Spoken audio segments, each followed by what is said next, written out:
Պարոն վարչապետ, ես քանի որ դուք ժամանակին հանգամանքներին ու փաստերին հաճախ հղում անելով ներկայացնում եք, թե ինչու է փոխվում ձեր կառավարության դիրքորոշումը տարբեր երևույթների հետ կապված, ես հիմա ուզում եմ հարցնել, քանի որ 2023-ի սեպտեմբերից անցել է 2-ից ավելի տարի, մոտ 2.5, հիմա դուք էլիտային, ես ոնց հասկացա, ձեր քննադատությունն ու մեղադրանքները ուղղված է ռազմաքաղաքական ղեկավարությանը, համարեցիք, որ փախել են։ Բնակչության նկատմամբ այժմ ձեր գնահատականով Ադրբեջանը էթնիկ զտում է իրականացրել, թե ոչ, եւ քանի որ պատերազմի եւ քաղաքացիական պայմանագրի հաղթանակի հետ կապված մեկնաբանությունը դուք ներկայացրել եք, թե ինչու կլինի պատերազմ, եթե քաղաքացիական պայմանագիրը չշարունակի իշխանության լինել։ Ես կուզեի դուք բացատրեիք ձեր 2/3 ստանալու եւ պատերազմի կապը, որովհետեւ դուք այդպիսի մի արտահայտություն արեցիք ձեր նախընտրական քարոզարշավի օրվա ավարտին, ասացիք սահմանադրական մեծամասնություն, եթե չունենանք պատերազմ կլինի, եւ քանի որ ասում եք, որ հիմա չեք կրկնում այն, ինչ արել եք 2020-ին, այսինքն ավելի բաց եք խոսում մարդկանց հետ եւ ներկայացնում եք խնդիրները, ես կուզեի բացատրեիք այս 2/3 եւ հնարավոր պատերազմի կապն ինչու՞մն է։ Ղարաբաղի ժողովրդի հետ կապված ես կարող եմ ասել, ես երեք ազգային ժողովում էլ ասացի, որ իմ գնահատականն այն է, որ եւ Հայաստանի եւ Ղարաբաղի իշխանությունները ըստ էության Ղարաբաղի ժողովրդին պահել ենք պատանդի կարգավիճակում։ Պատանդի կարգավիճակում անհասկանալի նպատակների համար։ Եվ ես այսօր կառավարության նիստում էլի կոչ արեցի, հիմա էլ կոչ եւ խնդրանքով դիմում եմ, եկեք այդ մենք բոլորս, ընդհանրապես դա բոլորիս է վերաբերում, գաղթականի եւ պանդուխտի տրամաբանությունից դուրս գանք, որովհետեւ մենք տուն ենք հասել եւ Հայաստանի Հանրապետությունը մեր տունն է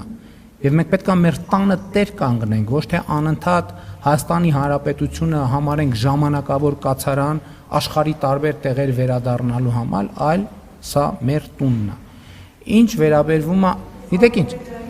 ես հիմա պատասխան, ես ասեմ ձեզ, ես այդ խոսույթը համարում եմ վնասակար, որովհետև մենք կարանք ասենք էթնիկ զտում, իրանք էլ ասցի հայլային ստանանք էթնիկ զտում, հետո ցեղասպանություն, հայլային ցեղասպանություն, հայլային ամեն ինչը հայլային, դա նշանակում է մուտք գործել կոնֆլիկտի ճանապարհ։ Իմ հոգսը դա չի։ Իմ հոգսը նա է, ինչ անենք, որ Ղարաբաղից տեղահանված մեր ժողովուրդը խաղաղվի, տուն ունենա, աշխատանք ունենա, անվտանգություն ունենա, ապահովություն ունենա, ազատություն ունենա եւ Հայաստանի Հանրապետության քաղաքացիներին։ Ես դրանով եմ զբաղվում։ Եվ ես ասում եմ, որ ես որպես Հայաստանի Հանրապետության վարչապետ ընդհանրապես հրաժարվում եմ այսպես կոչված պատմական արդարության վերականգնման օրակարգից, որովհետև ես կարծում եմ, որ պետք է արդար իրականության հետևից գնալ եւ ոչ թե պատմական արդարությունը վերականգնելու հետևից գնալ, որովհետև մենք ինչքան գնացինք պատմական արդարության հետևից, այնքան առերեսվելու ենք նորանոր պատմական անարդարությունների։ Եվ ես պարտքս եմ համարում սրա մասին տեղեկացնել մեր ժողովրդին, կիսվել։ Եվ գիտեք ինչ, իմիջիայլոց ձեր մոտ այս շատ պարզ թեմաներ չեն։ Եվ նույնիսկ վարչապետի համար համարձակություն է պետք ունենալ այս թեմաները այսպես բաց եւ հրապարակային արծարծելու համար։ Եվ ես ուզում եմ ձեզ ուղիղ ասել, ինչն է, որ ինձ այդ վճռականության վերջին կաթիլը տվել է այս թեմաներով բաց եւ հրապարակային խոսալ։ Դա վերջին մի ամսվա ընթացքում Հայաստանի քաղաքացիների հետ իմ շփումներն է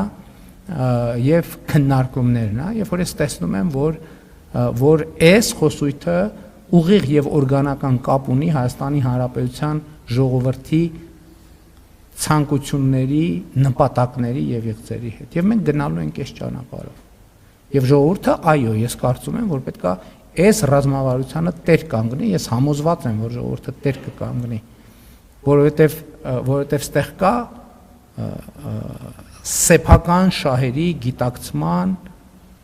խորը պատեհություն։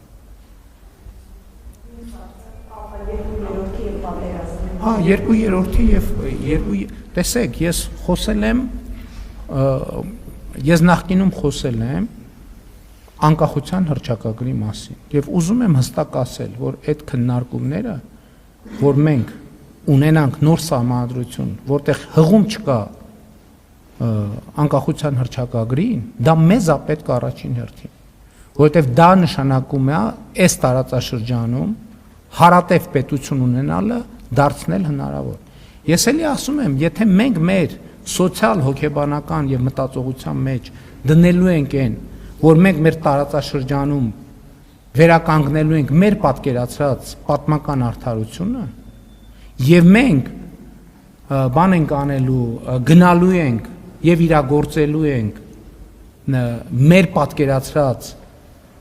հռչակագրի պատկերացրած Արևմտյան Հայաստանի եւ այլն Լեռնային Ղարաբաղի եւ այլ ռազմավարությունները, դա նշանակում է ձևակերպել խնդիր Հայաստանի Հանրապետությունը կամ ըստ էության օրակարգ ձևակերպել Հայաստանի Հանրապետությունը ոչնչացնելու մասին։ Ես սրա մասին խոսել եմ դեռևս քանի տարի առաջ հանրային ռադիոյին իմ տված հարցազրույցում, ասելով, որ սա իրոք պատմական պահ է եւ մենք պետք է այս ամեն ինչը հասկանանք։ Չէ, գիտեք, սահմանադրությունը փոխվելու մասին չի։ Խոսքը երկրորդը սահմանադրության մասին է։ Ես ուրիշ բան եմ ասում։ Եկեք այդ երկու երևույթները իրարից տարբերենք։ Ես ասում եմ, եթե այս ընդդիմություն եկավ իշխանության, ինչը ես իհարկե պրակտիկորեն բացառում եմ ժողովրդի հետ շփումների արդյունքում, ինչու է լինելու պատերազմ, որովհետև բոլոր այդ հիմնական ուժերը իրանք հանդես են գալիս խաղաղությունը ռևիզիայի ենթարկելու տրամաբանությամբ։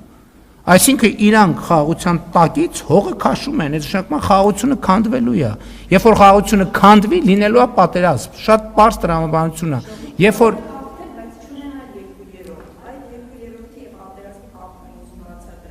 ինչքան մեծամասնություն ունենանք, այդ թվում սահմանադրությունը փոխելու համար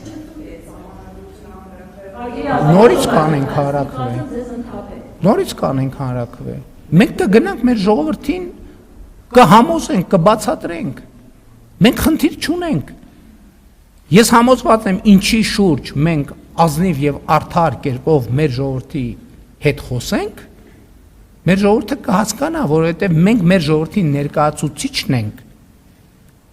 Մենք կայսերական ներկայացուցիչներ չենք, որ գանք մեր ժողովրդի հետ խոսանք, ժողովուրդը չհասկանա մենք ինչ ենք ասում։ Մենք մեր ժողովրդի ներկայացուցիչն ենք։ Իմիջիայլոց դուք նկատած կլինեք, որ տարբեր այդ թվում մարզային այցերի ընթացքում, երբ որ մեր շատ հարգելի քաղաքացիներ ասում են ժողովուրդը, ասում եմ կներեք, դուք ժողովրդի անունից խոսելու իրավունք չունեք։ Դուք կարող եք խոսել ձեր ընտանիքի անդամների անունից։ Հայաստանի Հանրապետության ժողովրդի անունից խոսելու իրավունք ունեմ ես։ Եվ էլի ինստիտուցիոնալ որոշ կառույցներ, ովքեր դրա իրավունքը ունեն։ Բացի ժողովրդի լեգիտիմություն ունեցողներից, որը մեկը ժողովրդի անունից խոսելու իրավունք չունի։ Կան սահմանված կառույցներ եւ պաշտոնյաներ, ովքեր ժողովրդի անունից խոսելու իրավունք ունեն, եւ այդպիսի թիվ 1 պաշտոնյան Հայաստանի Հանրապետությունում այդ ընտրակարգում ընտրված Հայաստանի Հանրապետության վարչապետն է։ Վարչապետ, Իրանի շուրջ տեղի ունեցող զարգացումների ֆոնին Հայաստանը որքանով է պաշտպանված լոգիստիկ եւ տնտեսական առումով եւ կառավարությունը որքանով է պատրաստ հնարավոր ճգնաժամային իրավիճակում աջակցելու տնտեսությանը եւ բիզնեսներին։ Ես ասել եմ, որ դեռևս նախորդ տարի կամ գուցե մի փոքր ավել առաջ Անվտանգության խորհրդի համակարգմամբ ստեղծվել է աշխատանքային խումբ, ում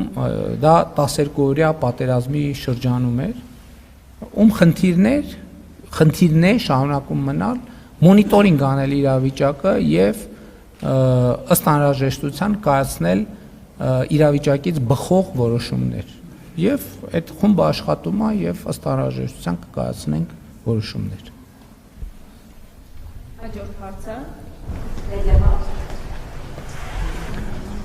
Երբ հայտարարեցիք